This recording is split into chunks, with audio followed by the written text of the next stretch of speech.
He's Frank Schwab. I'm Jason Fitz. It's late on Sunday night. It's inside coverage. Guys, if you're listening, rate, review. I'm going to tell you that right at the beginning. The reviews really help us. Get out there, check it out, subscribe, do all of those things. Frank, I'm punch drunk at this point because it is late in the evening thanks to a Sunday night game that didn't get started quickly because of lightning delays, safety first. But man, I think we were both looking at the clock on this one saying, good God, this is going to start late. Changed the whole warm-up, changed everything for the players. And I kept thinking, are we even going to get this game played? Yeah, and then we ended up getting kind of a sloppy first half and kind of an ugly game overall with a really exciting finish. I saw right before we started taping here that in terms of just the length of the day, starting in London and ending in Pittsburgh, it was the longest day of NFL football since at least the 1970 NFL merger. Whoever tracks this stuff, great job. I did see that on social media right before we came on to tape this, and it makes sense. It was a long, long day of football, and man, so much happened over the course of the 29 hours in the day. Well, yeah, it just seemed like it was like days and days of football, but it was really, really fun one. Yeah, hot take. Get rid of Sunday night football every week. Get rid of early games and just give us noon and 1 p.m., 4 p.m. I'm purist. You can't deal with it anymore, man. Yeah, I can't. My sleep chapel can't handle this. All right, so we just got a 20-17 win for the Dallas Cowboys over the Pittsburgh Steelers in a game that, frankly, in the last 5 minutes, it was total chaos. I mean, the Steelers go up late. The Cowboys have the chance to answer. They get down to the goal line. A great defensive play punches the ball out. Looks like that could be it. It isn't it. Then on 4th and goal, you get the little touchdown pass. Absolutely stuns the Steelers as they're trying to figure out how they lost this game. But Frank, this felt like an important win for the Cowboys to figure out a way to get. I'm not going to say this was a pretty game or a good game, but this is an important game for the Cowboys. Absolutely agree, because not just for the win, but what the loss would have meant. I mean, what would we be talking about right now? Oh, my goodness. Dak Prescott threw the game away. He had the weird interception at the end of the first half, the overthrow in the fourth quarter that led to the Steelers' go-ahead touchdown, also the fumble inside the red zone. We would have been killing Dak Prescott right now. And it's the Cowboys. That would have lasted all week, and they're 2-3 and blah, blah, blah. Nope, now they're 3-2. Dak came up clutch when he had to. The running game, which had been non-existent most of the season, that came up clutch. And I'm sure every Cowboys fan, the ones that were awake anyway, their hearts just dropped when Rico Dowdell fumbles the ball at the goal line. He got hit hard by Landon Roberts, who punched it out really, really well. And who's right there to make the recovery? Dak Prescott. That's the biggest play of their season, is Dak Prescott recovering a fumble. It was just a very heads-up play, kind of right time, right place type of deal. But kudos to Dak Prescott for falling on it. And then, they throw incomplete on 3rd down, and they're down to 4th and goal. And Dak comes up big. For all of Dak's critics who say, he can't do this, he can't do that. Look, it wasn't pretty for him. It definitely wasn't perfect for him. But when he absolutely positively needed to make the plays, he did so. And the Cowboys, like you said, huge win for them, just because the alternate losing this game, when you really did outplay the Steelers, it just would have been a chaotic week around the star if the Cowboys came out of this thing with a loss. Also interesting, if you're a Cowboys fan, you're looking at it saying, hey, maybe there's something here that can move forward, because you mentioned Rico Dowdell comes in, 20 carries, 87 yards. More importantly, the team as a whole got over 100 yards rushing, which hasn't always been the case. And they kept Pittsburgh under 100 yards rushing. So as much as we know the Achilles heel is obviously running the football on the Cowboys, and you feel like that's what everybody's going to do every week, the Steelers tried, and they just couldn't get enough going in that area. So a big win for the Cowboys in the sense that they did right finally by the running game. Yeah, and also the defense. We have to give the defense credit, because they came into this game, and one thing that might have ruined them was no Micah Parsons, no DeMarcus Lawrence. They lose a rookie, Marshawn Nealand, really early. So they're down 3 pass rushers at that point. They're just kind of scrambling. And what have we talked about kind of week after week, especially, not in the opener, but since then, is how soft the Cowboys defense was, especially against the run. Well, they played it really tough today. They knew, hey, this is going to be a Steelers type of game. It was wet after that long rain delay. The Steelers wanted to run the ball.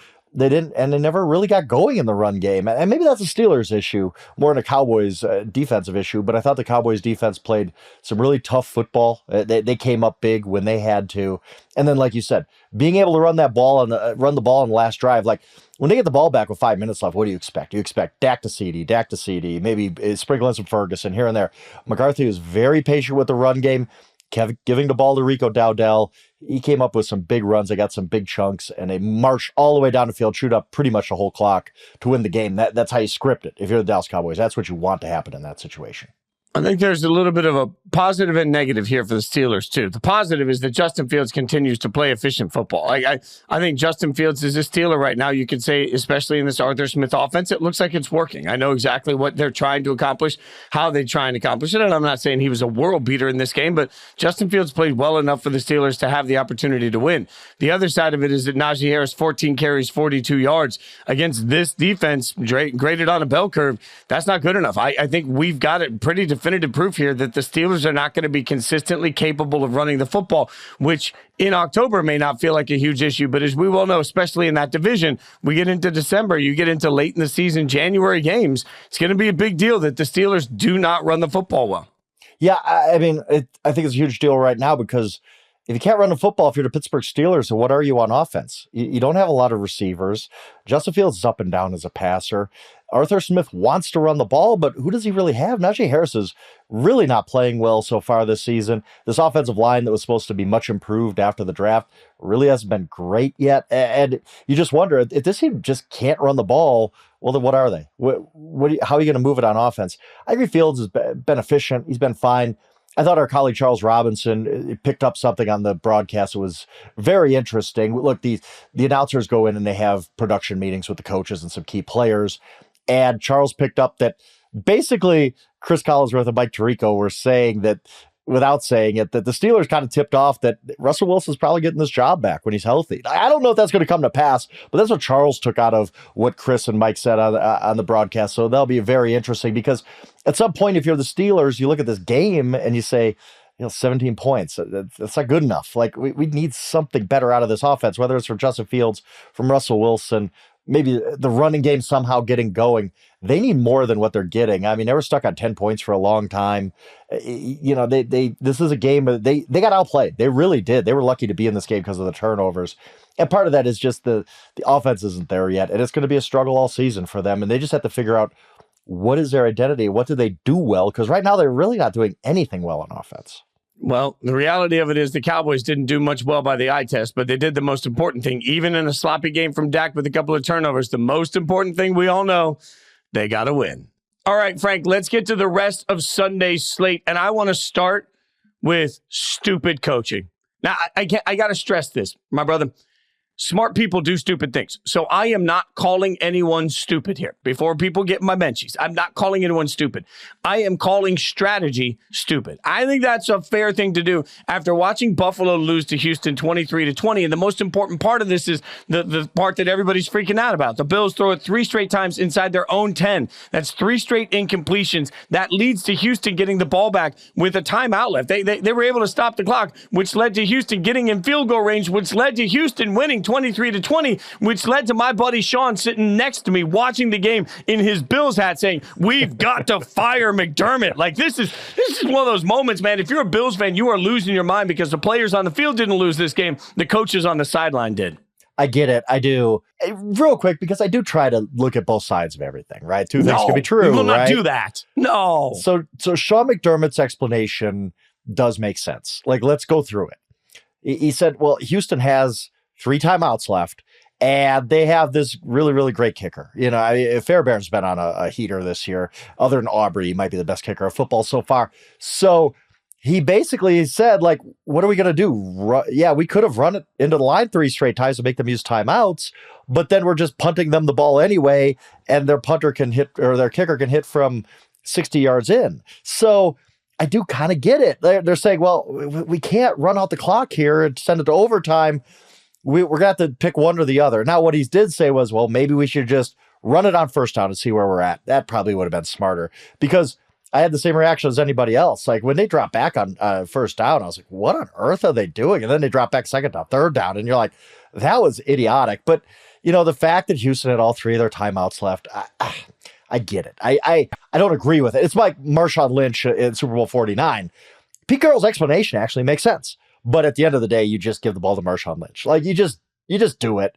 And I think the Bills should have played it totally differently. But the explanation does make sense. They weren't just like, we can move down to field goal range kick a field goal in these last 32 seconds from our 3-yard line. So I'm going to give McDermott a slight pass. I was a little rough on him in winners and losers, but hearing his explanation, thinking it through, doesn't it make a little bit of sense to you, Fitz?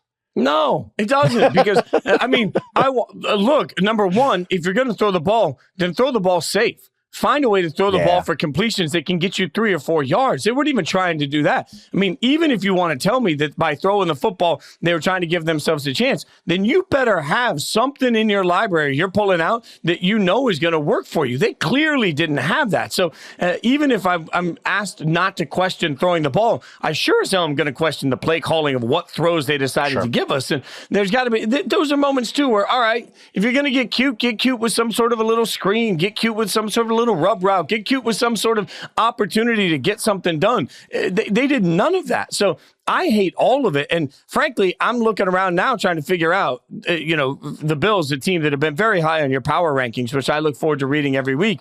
But if we look over the course of this season, they beat the Cardinals team week 1. The Cardinals, every week 1, I'm not going to count too much. Since then, they beat the Dolphins. Meh. They beat the Jags. Dolphins was a quality win. Tua didn't get hurt until it was like 30-7.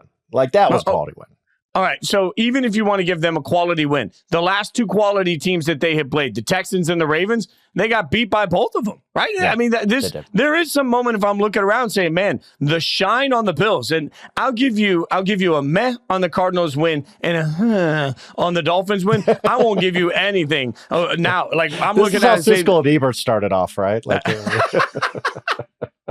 I'm at least giving, you might give them a thumbs. I might not go thumbs down, but I'm at least thumbs curious here. I mean, are the Bills really where we hyped them to be? Because this game, losing this game in this way, they were getting beat for the majority of this game. They come all the way back, which I'll give you some credit for. Mm-hmm. Hey, look at this courageous comeback. And then they choke in the end. So, what am I supposed to make of a game where if we use the college football metric of game control, this game was controlled clearly by Houston? I think that's all fair. I will say about the Bills that, look, I mean, if you just take a step back and say, okay, this team lost 2 in a row at Baltimore and at Houston, well, those might be 2 of the 4 best teams in the AFC, right? There's no shame in those losses. I don't think the way they got beat by the Ravens was concerning. In this game, though, fall behind early, but then the really, really good comeback. It looked for a while like they could win this game.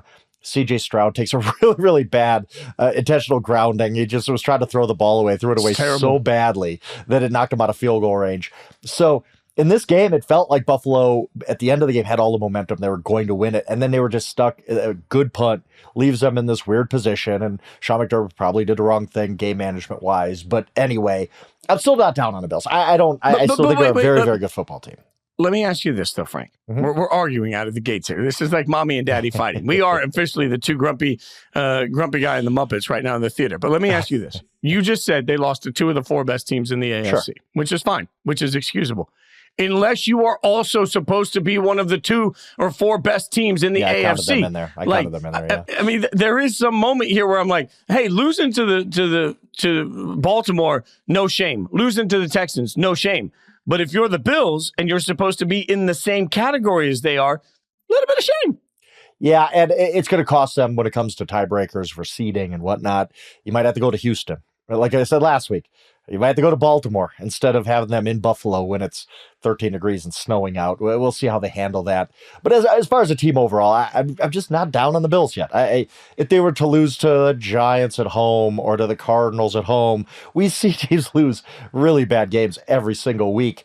And the Bills haven't had a bad loss yet. So I'm willing to give them a pass. The one thing that is concerning is Nate Tice, our great colleague, had the stat that Josh Allen was pressured in this game 14 times, and he was 1 for 14. Or he's pressured, I think, 17 times. They probably got him down 3 times.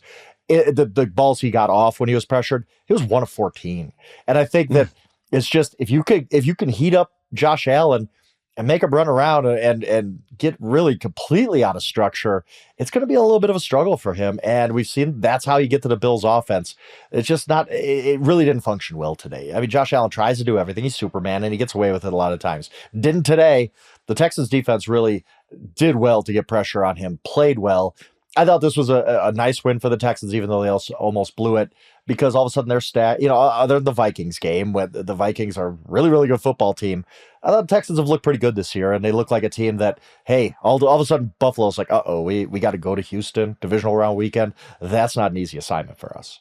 I will admit, for all of this conversation, I'm not that worried about Buffalo. If we're being honest, I still think Buffalo is going to be really good. I am worried about the way they lost this game. I think two things can be true. This can be an inexcusable loss for a lot of reasons, but also I believe coaching staffs learn, and this is one of those moments that a coaching staff will learn from.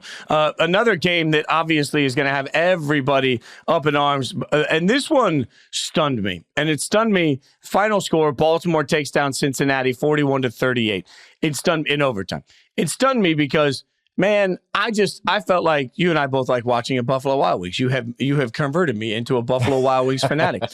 I felt like there was a spot in the fourth quarter where I was paying more attention to my Wings than I was to this game. I was like, this game is in hand. Cincinnati's up by 10. They got it. It's done. And especially on a day where Joe Burrow was wheeling and dealing with the football. And it didn't matter. Like 41-38, this game, Baltimore just absolutely rips back. I didn't love the Ravens' game plan early on. I didn't think they were running the ball enough. I didn't think they were running the ball efficiently. And then all of a sudden, we get to overtime. Cincinnati misses a field goal. And what do you know? King Henry comes around and says, crown me with the mother of all runs. Gets just right down there, just shoves the ball down their throats, which is, to me, Ravens football. And the Ravens get the game-winning kick. This is one of those kick in the no-no places for the Bengals that I think has a lasting, lingering impact on the rest of their season. This was a fantastic game. I already said winners or losers. Like this is probably going to end up being the game of the year. This is what we tune into NFL football for. I think about 750 yards for both the quarterbacks combined, maybe even more by the end of the game. 9 touchdowns combined for both quarterbacks. Haymakers, 2 great quarterbacks going at each other, 2 good teams going at each other. Defenses did step up and make some plays. The Ravens had an enormous interception late in regulation to kind of set up them tying the game. Did come back from the 10 points down. And if you're Cincinnati, think about how thin the margins are in the NFL. You're 1-3. You need this game. You're going to be tied with the Ravens at 2-3 if you win this game. They're lining up. They basically settled for a 52-yard field goal, which I still don't like, even though I know kickers are kind of automatic now from 60 on in, whatever. But they kind of settled. We're going to just kick the 50-yarder in overtime and get out of here and win the game. And their holder drops the ball. That's the difference between Cincinnati feeling good about itself. Hey, we're 2-3. September's done. We're the October Bengals now. We're back. We're tied with the Ravens. We can catch the Steelers still. There's no big deal. And the botched hold on the snap of the field goal is them being 1-4, and now they're in a huge hole. It's going to be really tough to get out of. One thing I said, I'm going to repeat myself. I do like to take victory laps here and there. I said, I might go back and read my Bengals team preview. I said, if you're just thinking that Joe Burrow's injury was the only reason the Bengals had a disappointing year last year, you're not looking under the hood enough. This is the Bengals team. It's got a lot wrong with them, including their defense, that just has kind of fallen apart over the last calendar year. And now, like you said, Burrow was awesome in this game. Like, you can't play much better as an NFL quarterback than he played today, and they still lost at home. It's just, you're 1-4 now, and you got to wonder, yes, they're a talented team. They could get out of this thing. But will they? Is the defense good enough to get them out of this? Is a consistent running game? Can they get that? Is the offensive line good enough? You got Joe Burrow. You got a couple great receivers, but do you have enough around those guys to dig out of a 1-4 hole? I don't know that they do. This was a crushing loss for them. It's one of those things where, in a normal circumstance, you say, oh, you just lost to the Ravens. Ravens are one of the NFL's best teams. Not really a big deal. This is a big deal for them because I just don't know how they can get out of this. Indulge me for a moment. Let me oversimplify. And I'm going to give you a couple of numbers. I'm just going to read off these numbers, and then I'll explain myself. 6, 1, 5, 3. All right? This is not some magical code. That is the number of points that the Bengals lost by in each of their losses so far this season. 6, 1, 5, and 3. And I say that because you and I have sat on this show repeatedly and said, how do you beat the Chiefs? Because let's be real, the Chiefs are always going to be in a close game, and they are always going to win those close games. It's no longer luck. It's part of their identity. It's part of their DNA. It's part of what makes the Chiefs the Chiefs. Part of what makes the Bengals right now is in those same exact situations when they desperately need a kick, when they desperately need a play, when they desperately need a stop. Part of the identity of this year's Cincinnati Bengals is they can't get it. So it doesn't matter if Joe Burrow has a great game, because at the end of the day, the piece that's missing for Cincinnati is the very piece that is ingrained into the fabric of who Kansas City is. It's the piece that knows how to win close football games. There is no indication right now that the Bengals have that. So even if they turn their season around and everything turns into kumbaya, glory, hallelujah, my question is, when they are playing the best teams in the AFC and these games are tight, what proof of concept do we have that this Bengals team this year will know how to win a close game against a team like the Chiefs? And the answer, Frank, is none. Yeah, you might be right about that. I usually like to chalk up a record in close games to just look. It's just, look, a defensive pass interference against the Kansas City Chiefs that is a split second. It's a bang-bang play. A holder botches a hold today on a game-winning field goal attempt. Stuff like that is not repeatable. It's not, I don't think, in their DNA necessarily, honestly, but at some point it doesn't matter. We could talk about, if this play goes their way and that play goes their way, they're 4-1. Well, it doesn't matter. You're 1-4. And like you said, you start to maybe wonder about closing out games in that scenario. And it doesn't necessarily mean you're going to get paid back this year by the regression gods. If you go normal 500 the rest of the way in close games, well, you're probably still 8-9, 9-8 on the outside looking in on the playoffs. So one thing I do want to add here, I had this thought during the game. I understand there's a formula for MVP now, and we're not breaking that formula. It's a quarterback off a number 1 seed. But I look at the way Derrick Henry has changed this Ravens team. Already a good Ravens team, by the way. He comes and he has changed everything. We saw that, their identity changing in the last 2 weeks.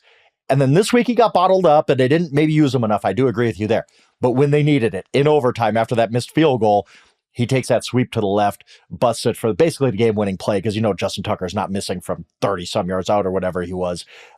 Derrick Henry looks like an MVP candidate to me. I know he can't win it because he's not a quarterback on a number 1 seed, but if you could transform a really good team like he has the first 5 weeks, I'm going to start looking at him and saying, maybe he should be in the conversation if he can keep this up. Obviously, a long way to go. And when's the last time, too, we saw a team that really, their bread and butter right now is establishing this beautiful run game, this complicated run game, establishing this physicality. Like, that's so much of their bread and butter. When's the last time you saw a team that relies on the run like this, that still can win a 41-38 shootout? I know, right? He got an MVP quarterback. It's like they're built different. He's become almost a secondary piece. It's crazy. It's crazy how diverse this Ravens offense is right now. It's actually so much fun to watch, because to me, the fact that they can beat you so many different ways, and the fact that they do have Lamar, and Lamar had some regrettable plays in this game, and they still were able to bounce back. They didn't, like I said early on, run the ball well enough, I thought, and they were still able to bounce back. Their defense had moments in this game that I think were also forgettable, and they still managed to bounce back. Like, this is just yet again another feather in the hat. What we would have, had they not blown the hold on the field goal attempt, what are we talking about to start the show? Probably, oh my goodness, the Ravens are 2-3. They're in a big hole. Like them and the 49ers. These are 2-3 teams. That probably would have been first on our rundown of what we're talking about. But instead, like the margins in the NFL are so short that we're sitting here talking about like, oh, this great Ravens offense, and they're fun to watch and they could beat you in so many ways, instead of, oh my goodness, the sky is falling for the 2-3 Ravens. It's crazy how the NFL works that way. So let's get to somewhere where the sky is definitely falling. I said this on FFL earlier today, Fantasy Football Live. I will repeat it because it was just a good line. The food in London is never spicy, but the game certainly was. Look, I think we got a barn burner of early morning football. Minnesota takes down the Jets 23-17. Did you end up watching some of this game, Fitz? Yeah, I watched it. I had it on. I knew it. I'm a sucker. I knew it. I didn't feel good about. While I made my egg whites and turkey bacon, I had a glorious splurge day. But it started with egg whites and turkey bacon, and I'm not gonna lie. The Raiders forced me to eat ice cream. It's all their fault. But 23-17. While I was making my egg whites, I watched. The only thing that stinks more than egg whites is the way that Aaron Rodgers threw the football today a few times. Because I know rain is going to be part of the argument, but man, Aaron Rodgers, a lot of turnovers in this game. He took a lot of hits in this game that looked brutal in this game. There were several times he hit the ground, and I wasn't sure if or when he would get up. I mean, absolute pounding from Minnesota's defense that forced a very smart quarterback to not always make the smart decision. Minnesota gets a 23-17 win. And look, this is where I should cue you up to the Jets because we all love chaos. But before we do that, can we acknowledge the Minnesota Vikings are undefeated? The Minnesota Vikings are well coached. The Minnesota Vikings don't beat themselves. The Minnesota Vikings are clearly at this point today, as we sit, one of the best teams in the NFL. Like, I don't know how we can have a Super Bowl conversation that's legit and not at least tip a cap over and say, oh, yeah, the Vikings are a legit Super Bowl contender. Because all these things we talk about that San Francisco's not good with or Philly's not consistent with yet. We go up and down there. Green Bay's got to work on this. Everybody's got something to work on. You know who doesn't? The Minnesota Vikings. They're undefeated, and that's not a sham. Like, they are genuinely just a damn good football team. Yeah. How hard is it? Aaron Rodgers might not be physically what he was, right? But mentally, he's one of the sharpest dudes in the NFL still. That doesn't go away. Sure. And Brian Flores got him today on that Andrew Van Ginkel pick six. You know, Kurt Warner kept talking the whole game about the walk-up defense with Minnesota, where they just bring everybody up. You don't know who's coming and who's not. And they got him. They got Aaron Rodgers on that play. And it's hard to look. The quarterbacks they've beaten the past few weeks, it's impressive. Like, they're making C.J. Stroud look bad, made Aaron Rodgers look bad today. And I don't know if Rodgers is done or not, but you're getting to a point now where, okay, you're 2-3. Your next few games are home game against the Bills, at the Steelers. Then you get the Patriots, and I assume you should beat them. But then you play the Texans. 3 of your next 4 games, you could very easily lose. And we're talking about a 3-6 Jets team. And I just don't, as we talked about on Friday's show, I don't think Robert Saleh survives that. Like, I don't think if you're 3-6 that you're making it. But, you know, Aaron Rodgers, bad body language, police out again. Like, every time he throws a incomplete pass, he's throwing up his arms and whatnot. And it's like, part of me is thinking, well, part of this is on you, Aaron. You're not really throwing the ball that well. But part of this is, if you're upset about the offense, well, who's your offensive coordinator? It's a guy who, the only reason he has that job is it's Nathaniel Hackett. The only reason he has that job is because you stumped for him and you probably refused to come back and play if he got fired. Like, there's no other reason to keep Nathaniel Hackett around. We saw his work in Denver and it wasn't that good. And why is the offense broken? Well, you have a 40-year-old quarterback and a pretty bad coach running it. It's pretty easy to figure all this out. Like, yeah, Garrett Wilson caught a ton of balls today, and he averaged like 7 yards per catch. Like, Breece Hall, I don't know what has happened to Breece Hall, but he's not the same guy. There's a lot of stuff wrong with this Jets team. As we talked about over and over, look at the early season schedule. There's a chance that they get off to a slow start. It's going to spiral really, really quickly on them. And we might be looking at that. We might be looking at, you know, the sky's falling in New York already. All kudos to the Vikings. Darnold didn't look great today, but it didn't even matter because the defense has been so good and they hold on for a win. All credit to the Vikings, but I think the story here is just the Jets, who came into the season. It was their all-in season, high hopes. Dumb people like me said maybe they can make a Super Bowl, and they don't even look like a playoff team right now. There's a lot to fix with the Jets, and the schedule is just not going to allow them to fix things. I mean, let's be real. Aaron Jones leaves the game with a hip injury, right? The rushing attack never got on track for Minnesota. No, You're right. Sam Darnold was a little off the whole day. This was his bad. This was finally okay, if you're a Sam Darnold skeptic, here you go. Here's your film. Yeah. All of this happened, and the Vikings still won. And you're right. The Jets, remember when the Jets used to have a two-headed monster at running back? It's like, that doesn't really look like a monster now. It looks like one of those vinyl, like, Funko Pop versions of a monster. Like, it's cute. It's adorable. It doesn't scare anybody. That's where they are with the running game right now. Braylon Allen looks better than Breece Hall right now, right? I'm not just seeing that. Like, 100%. Braylon Allen looks like the more explosive player. Like, I don't know how this happened. Like, I'm in fantasy leagues where I drafted Breece Hall in the first round, like a lot of people listening out there. And I'm sitting here saying, when's that guy going to show up? Because Breece Hall looks like a shell of himself right now, physically. Like, he doesn't even look explosive. I mean, they give the ball Allen, and he's just running at a different speed than a guy wearing number 20. But what is Nathaniel Hackett doing with this game plan? Like I said, the weather wasn't great. The turf wasn't great. All of the things I always hate with international games. Aaron Rodgers threw the ball 54 times.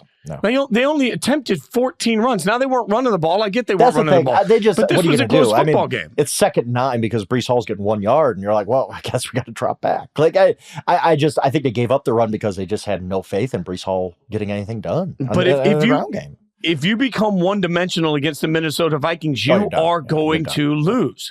Like, I don't care who your quarterback is. If you are one-dimensional against this Vikings team and they know that you have to throw the ball, man, you don't stand a chance. And that's what we're learning. Like this Vikings team, again, to me, a little bit of credit here. They survived their a day to forget offensively. That's part of the method. Like the Vikings right now have a way to beat you no matter what you are trying to do. And, frankly, Aaron Rodgers looks bad. Breece Hall looks bad. The offensive line looks bad. Like these are all things that you're right about that. Yeah.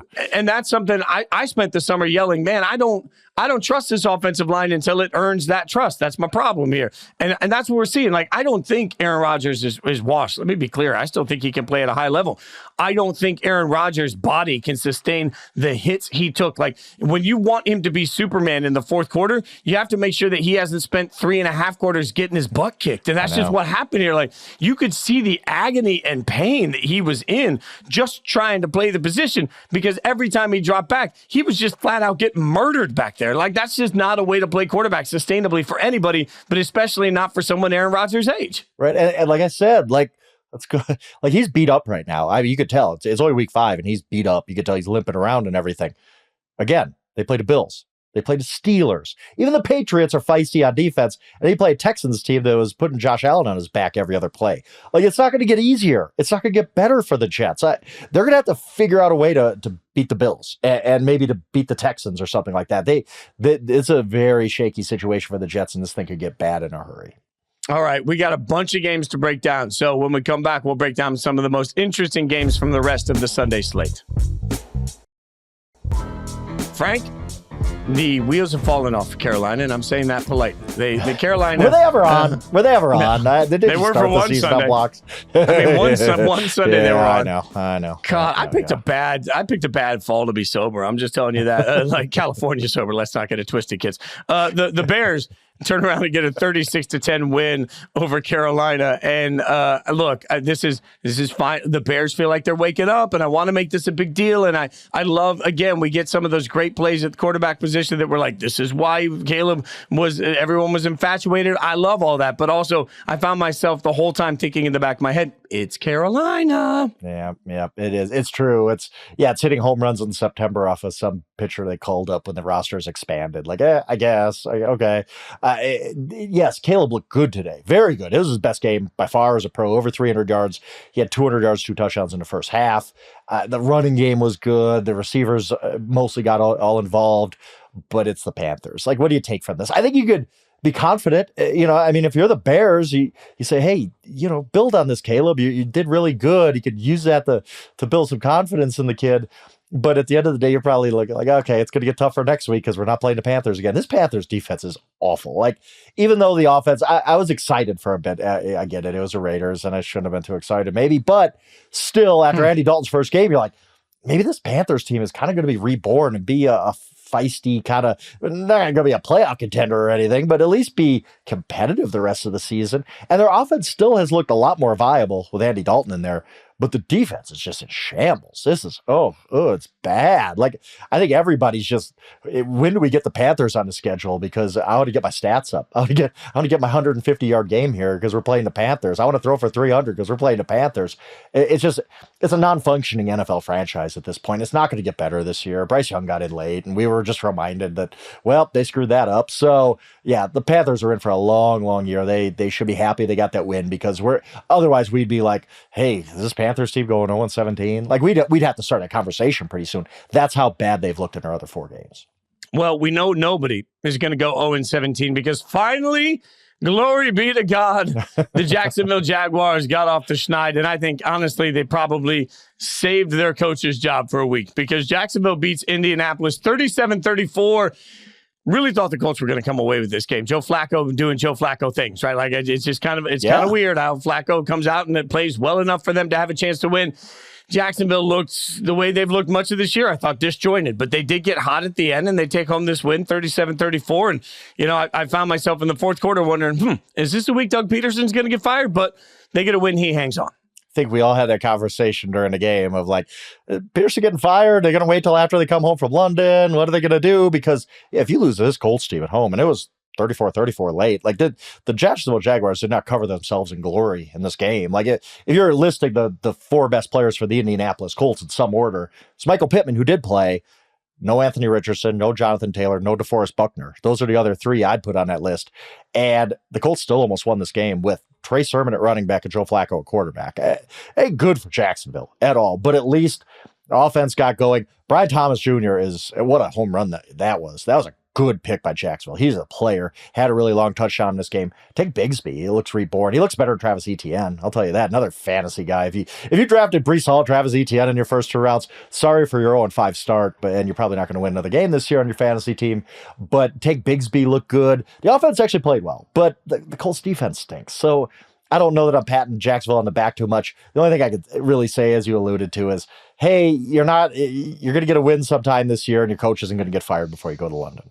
Yeah, and it's interesting to me that we're at this situation because both of these teams, the Colts and the Jags, if you were just playing the video game version of football, have talent. Like, there's no doubt about it. Yeah. And this is what gets maddening because if you're a Colts fan, you're looking around saying, I know we don't have Anthony Richardson, but we still have talented players on this team and had a real chance to win this game. If you're a Jags fan, you're looking around and saying, I don't understand. I don't understand why there are so many players on this team that I believe on paper are good and it just doesn't come together. Fitz, they were 8-3 last year when Trevor Lawrence got hurt. Like, this was a good football team through late November last year. And the wheels have just come off. Like, again, they won. Good for you. Like, you're not the offer anymore. You got to win on your record. This was a terrible game for them. They look awful. Again, yeah, they made plays against a bad defense. Okay, great. Your defense gave up 34 points to, again, Joe Flacco and Trey Sermon. Like, this is a bad Jacksonville team. And once Shad Khan figures out that his football team isn't very good, I assume heads are probably going to roll in Jacksonville if they don't improve in a hurry and improve a lot in a hurry, too. Shad's busy sitting around talking to Tony about professional wrestling. All right. Speaking of bad, might as well get into it. I'm still wearing the shirt. The Broncos 34-18 over the Raiders in a game that, frankly, I said to somebody earlier, I don't remember ever seeing a game where a team made enough plays to win and enough plays to lose in the same half. And that's what happened for the Raiders. The Raiders were up in this game 10-3. They were driving, had an opportunity to go up 17-3 and really put this game away, put it on ice, especially as well as their defense has played at times. And instead, Gardner Minshew floats the football. And by floating the football, he happens to float it to, I don't know, maybe one of the best players in the league, and it turns into a pick six, right? Like one of multiple interceptions in this game that Gardner Minshew threw. He was reckless with the football. The Raiders' offensive line didn't play well. And to your point, you said you believe in the Broncos' defense. The Broncos' defense absolutely had the upper hand. They just wore down Vegas in this game. They get a 34-18 win. And to me, this is really about how the Broncos are going to win football games, because I don't believe either of these football teams are good, Frank. Let me say this loudly. I think the Broncos stink. I think the Raiders stink. I think it's okay to say both teams stink. But you do see at least the identity for the Broncos. Like, Bo Nix is not going to make a ton of mistakes. They're not going to give Bo Nix a lot of room, and they're just going to hope that they can get through games while their defense gives them a chance to win. And not only did they win, they crushed the Raiders. They break an 8-game losing streak. Like, it's a big win for the Broncos. It really was. And now they're 3-2. I mean, we can say all we want about this is a bad football team, and maybe they are, but they're 3-2. Like, that better record than Cincinnati Bengals right now by 2 games. So I think that, the Raiders started fast this game. Brock Bowers, he's a player. I mean, I'll give you a highlight here, Fitz, because that first touchdown was awesome. It was like, wow, that kid can play. And then, like you said, they're about ready to go up 17-3. I was stunned, actually. And then Patrick Surtain, like, it was kind of a, right place, right moment type of deal. Like, he didn't make some superhuman play to pick that ball off, but he does take 100 yards for a touchdown. Pick the ball off later. As I've been saying, I said it a few times on Twitter, said it on a show last week, I'll keep saying it. Patrick Surtain is Defensive Player of the Year favorite to me right now. Like, he is shutting out every receiver he's covering. Made some big plays today, which obviously get the highlights and the attention and the stats you're going to need to get involved. I get it. Xavier McKinney's off to a hot start with the Packers, and TJ Watt is unbelievable and all that. But I know it's ridiculous kind of to talk about who would you vote for after 5 weeks, but I think Surtain is easily the Defensive Player of the Year. Really, I do. I think he is a tremendous talent on a defense that is carrying this team to a 3-2 record. Someone's got to get the credit for that. To me, it's Patrick Surtain. He's awesome. As you saw in this game, like, this is just not a fun offense for the Broncos, but it's functional at least. Bo Nix is doing some things. He's feeling confident enough to give some lip to Sean Payton on the sideline. Did you see that? Like, that was a very interesting moment where, and somebody pointed this out, I wish I could credit it.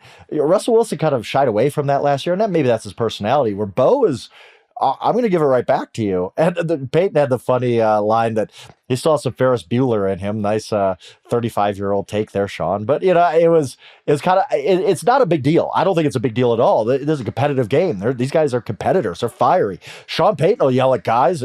If you feel like you need to speak up, speak up. And Bo Nix did. I thought that was actually kind of a turning point for the rookie. I think his teammates are going to look at that and say, this kid ain't a wallflower. Like, Sean Payton's trying to give him the business coming off the field. He just goes right back at him. I think that kind of stuff gets respected in the locker room. So it's a good win for the Broncos. Break that streak against the Raiders. Surtain is freaking awesome.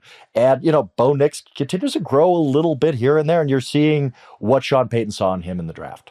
Can I give you my Raiders season in a nutshell in one moment in this game? Sure, yes. $100 million acquisition, Christian Wilkins, who started this game, very impactful, along with Max Crosby, celebrating after a sack, rightfully so, because the defense was playing really well in the first half. That's when Adam Butler, the backup defensive tackle, came running up to celebrate and to do the jump over him, which has become sort of a thing that Wilkins and Crosby like to do. They jump over each other. In the process of jumping over Wilkins, he knocks Wilkins down. Wilkins injures his foot, doesn't play again in the game, and was seen in a protective boot after the game in the locker room. Ooh, that's my season in a nutshell.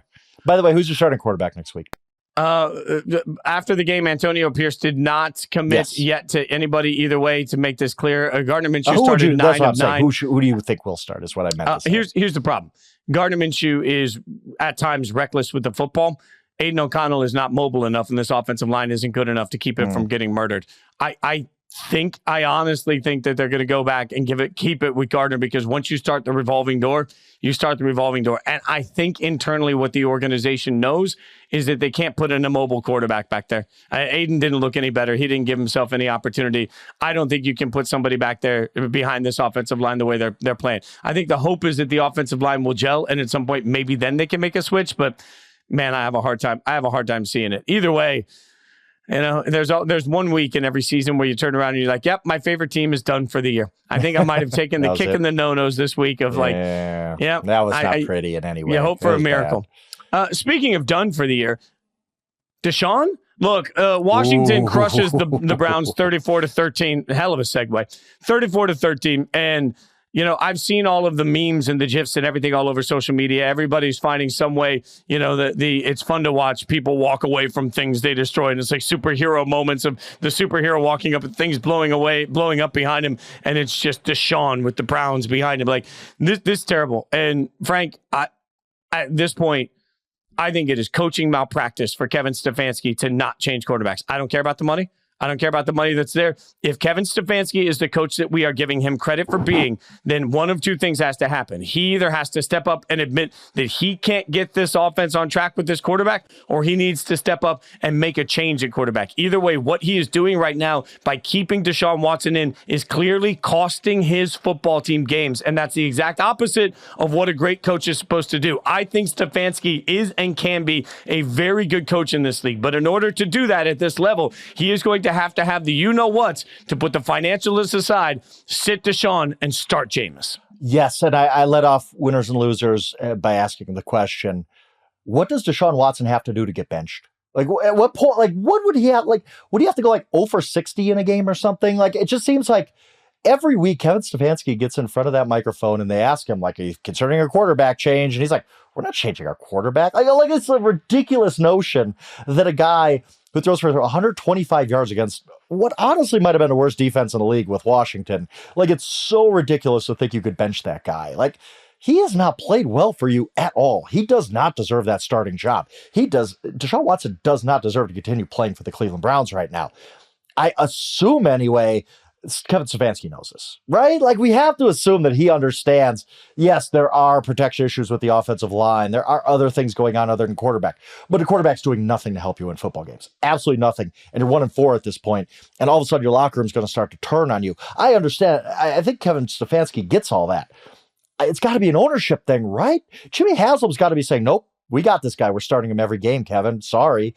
And so at what point does Kevin Stefanski just say, If I get fired, I get fired. I don't care. Jameis is starting this week. Like, it's that bad in Cleveland, like where just a revolt needs to happen for Deshaun Watson to get out of the starting lineup. He has been the worst preferred starting quarterback in football, I believe. Maybe you could make an argument Jacoby Brissett. There are other backups playing, Snoop Huntley and whatever. They're probably worse, but Deshaun Watson was their preferred guy coming into the season, and they refused to even consider a change. And I don't get it. Like, they're just getting destroyed today. I think Deshaun Watson had they were down 24-3 and Deshaun Watson had like 37 yards passing. And you're just like, is Jameis coming in? Are they going to at least see what they got? And Jameis came in when the game was completely out of hand, but it should have happened a long time before that. Deshaun Watson is just done as an NFL quarterback. Everybody can see it, but Kevin Stefanski gets up in front of the microphone every time he's asked, and he just kind of is condescending to the people asking if he should make a quarterback change. The entire world's asking if he should make a quarterback change. He's like, nope, we're not changing quarterbacks. Like, what? What are we even doing here in Cleveland anymore? Let me ask you a question, though, Frank. Right now, as we sit in first place in the NFC East at 4-1. In fact, if you want to go just a step further, the second best record in the NFL at 4-1. Wow.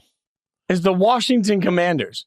And Jayden Daniels did it again. Like, Jayden Daniels is their entire offense. I think I know where you're he's going the running with back. He's the quarterback. He's everywhere. Like, are the Commanders actually like a legitimate playoff caliber football team? My Commanders, by the way, trademark. Your Commanders, yes. My Commanders. I guess so. Like, why not? They keep winning games. They keep looking impressive. I get that they're not beating the 85 Bears and 2000 Ravens and 1991 Washington and all them. Like, this isn't the murderer's row of their schedule or anything, but they keep winning games. Where I thought you were going to go with this is, at what point, again, early in the season, but we do like talking about awards, at what point do we graduate from Jayden Daniels as the offensive rookie of the year to, is Jayden Daniels MVP of the league? Tell me who's the MVP right now. Like, if you had to vote, Josh Allen, who just lost 2 straight games? Probably not. Like, Derrick Henry's not going to get the votes because he's a running back. He's not a quarterback. If you look at what team is being affected the most by one single player, the answer is probably Jayden Daniels at this point. And I made this argument for Stroud last year before the wheels kind of came off that late in the season. But right now, as we sit here, I don't have a better MVP argument for anybody in the league other than Jayden Daniels. I think you can make a perfectly reasonable argument that the number one guy in the entire NFL this season, now that Josh Allen's had a couple tough weeks, is Jayden Daniels, a rookie who is just taking the league by storm. This is the story of the season. Jayden Daniels' emergence to superstardom from basically his first game in the NFL is absolutely fascinating. They look great. Like, he's throwing the ball well.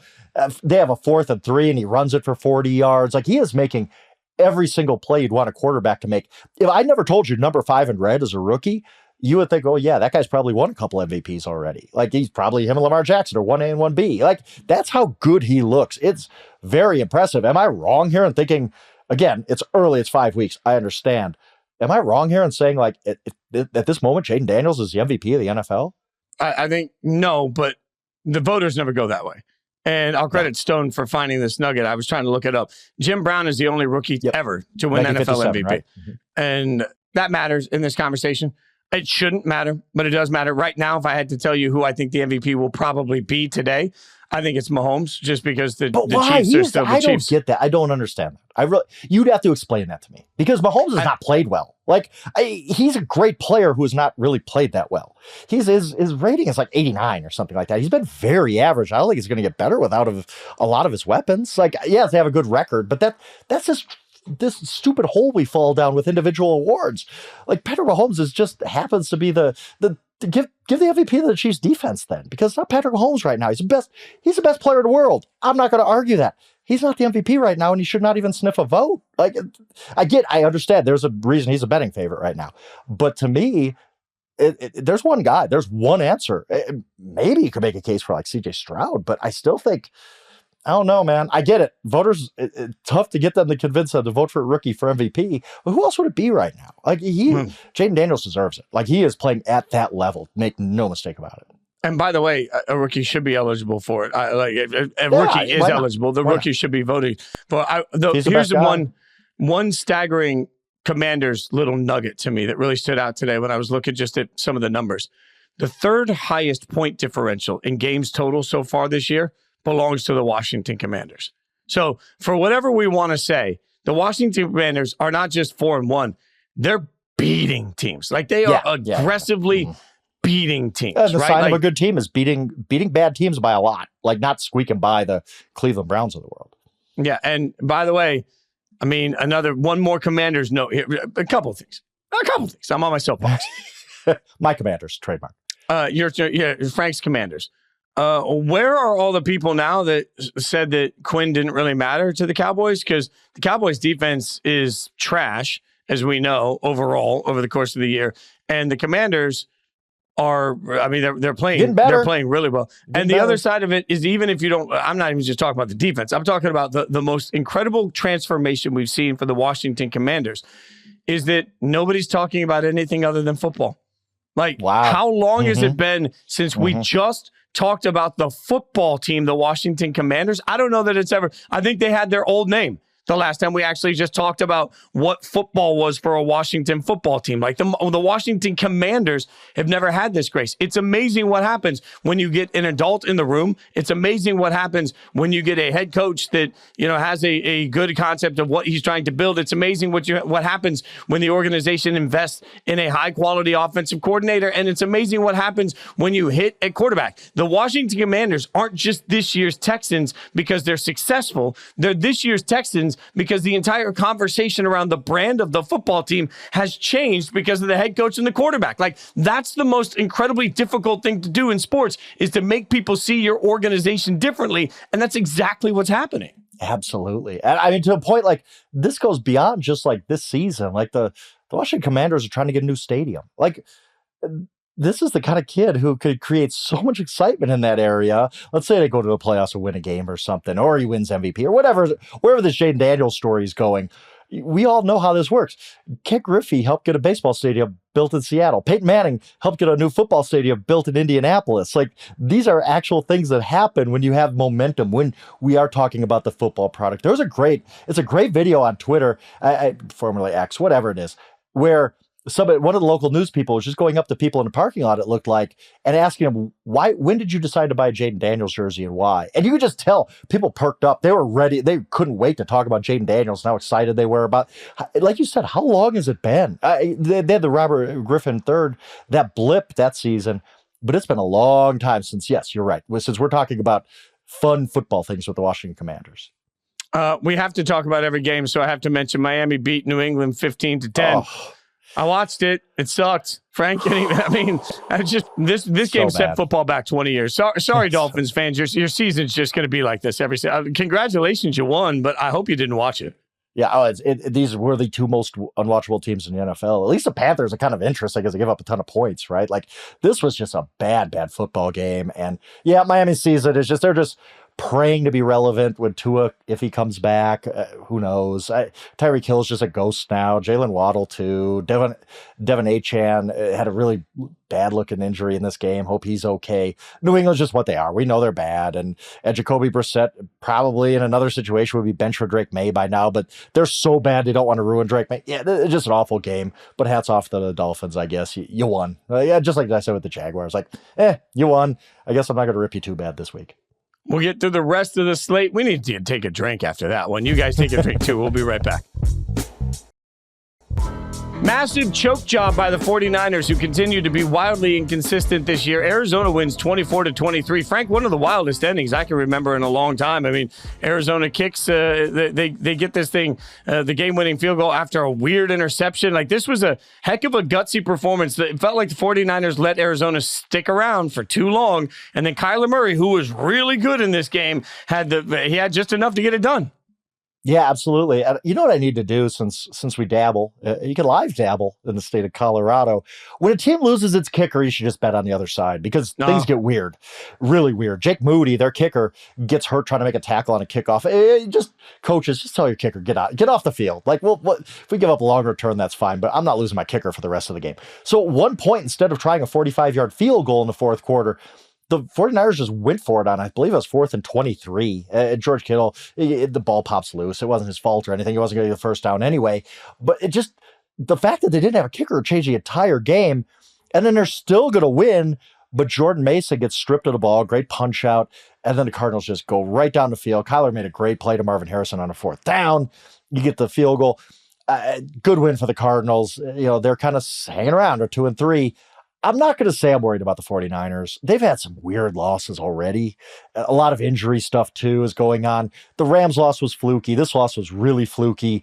I'm not sitting here saying I'm worried about the San Francisco 49ers, especially because Seattle's tripping all over themselves, too. It's not like they're taking advantage of this. But yet you're 2-3. Like, maybe this is just one of those nightmare seasons for the 49ers. I don't think so. I think they're good. I think they're still one of the best teams in football, but they are 2-3, and nobody saw that coming in October. Yeah, a weird day for Brock Purdy, too. I'm not worried about Brock, but again, weird interceptions. It felt like he was getting beat up a lot, trying to make a lot of plays. He's running around right now, not getting the ball out on time like he used to. So I think that'll normalize over the course of the year, but that's a little concerning. You mentioned Seattle, one of the stunners of this game. Seattle loses to the Giants 29-20. Two things that stood out to this. One, a 102-yard fumble return touchdown for Seattle that was controversial. I mean, I was sitting in Buffalo Wild Wings in New England. Everybody thought it was a touchdown. They were convinced that the replay officials got it wrong, but it turns into that. But also a really interesting coaching nugget at the end of this game because the Giants scored and then took a knee on the 2-point conversion. Brilliant moment by them because they understood being up 29-20 that if they kick an extra point, it gets blocked and returned, or if they go for 2 and it gets returned somehow, that turns it into a 1-possession game. My mind was blown. I was like, why are you taking a knee on a 2-point conversion? But they did. That was coaching chess. Spectacular work by Dable. And not to get it twisted, this is a huge win for the Giants, who are right now, the Giants have a better record than we thought they would. Yeah, absolutely. I thought the Giants were drawing dead in this game. No Malik Neighbors, no Devin Singletary. It turns out Tyrone Tracy has a huge game. Like you said, Seattle lost this game despite a 102-yard fumble return at home against the Giants. That's a bad loss. They just looked flat the entire game. Like they were just disinterested. It looked like they were going through the motions. By the way, if you're in a survivor pool, the Yahoo survival football, the top pick in weeks 1, 2, 3, and 5 have lost. I've never seen anything like this. It's unbelievable. The 40.3% of people, I believe, were on the Seahawks as their survival pick this week. So you're done now if you've happened to make it this far. Congrats. Just Seattle looked terrible in this game, and I've been a big believer in Mike McDonald. I thought, okay, they didn't beat anybody in the first 3 weeks, but who cares? They battled against the Lions. I didn't take much out of that loss, but this loss is awful. And by the way, Isaiah Simmons, former first-round pick of the Cardinals, now at the Giants, made an unbelievable play to block a potential game-time field goal. I mean, they had that ready. They knew the rules where you could basically push down on the lineman, and as long as Isaiah Simmons can clear the line without touching anybody, he's free. He did that. He hurdled the entire line and blocked the field goal. It was one of the more athletic plays you're ever going to see in the NFL, and just huge. Like instead of going to overtime, Giants were going the other way with a touchdown. So yes, big win for the Giants. They're still kind of hanging around, but I thought this was just a horrible loss for Seattle. Like, you could have been 2 games up on the 49ers. You play them on Thursday.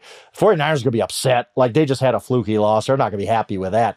But it could have been kind of a house money game because you're up 2 games on them, and now that's not the case anymore. You're going to the Seattle Seahawks are going to look all season at that loss and be like, we should be 9-8 instead of 8-9 or whatever their final record's going to be. It's going to haunt them all year.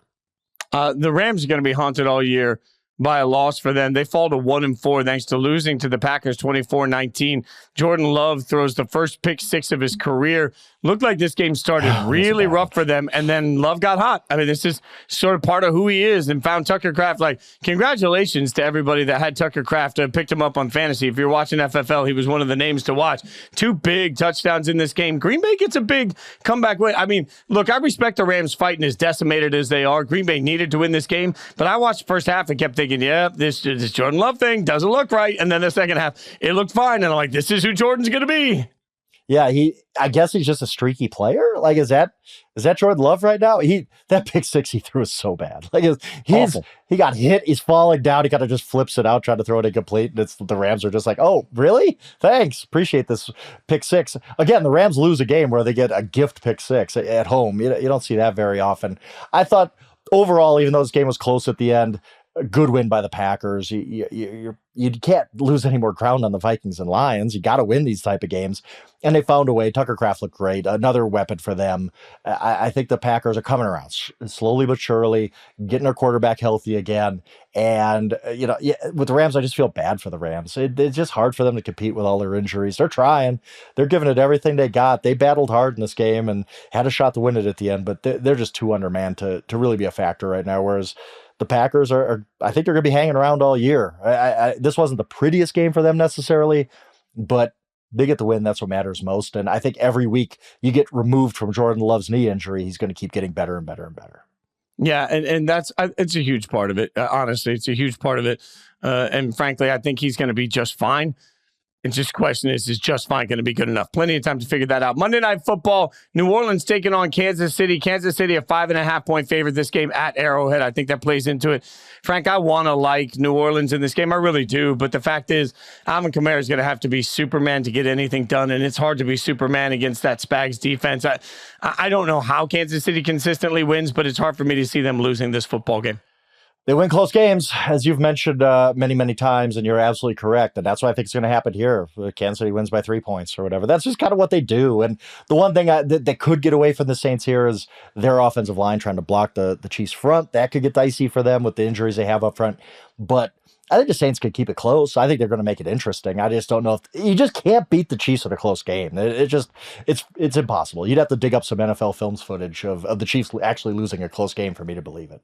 By the way, we got to give a huge shout out. We always shout out Stone, our producer behind the scenes. Got to give him a huge shout out because of the weather delay on Sunday Night Football. Stone having a particularly late night putting this podcast out to the world. We couldn't do it without Stone. We really appreciate him. We love him. We love everything he brings to the show. And you guys wouldn't even be listening to it if it weren't for him having a late night. So Stone, take some extra time on Monday. Grab a piece of cake on me. Not really on me, build a company. But either way, have a piece of cake. Yeah, I mean, just bill the bosses. Hit up Bufford. All right. You can follow Frank at Yahoo Schwab. Follow me at Jason Fitz. We'll be back Wednesday hanging out with Jory. What a wild weekend of NFL football. I say it to you guys all the time, but I'll say it again. We wouldn't even have jobs if you don't take time to listen. So it means the world that you do. Rate, subscribe, review, tell your friends, family, enemies. Tell everybody. Hang out with us. Thanks for listening. Hope next week is killer for everybody.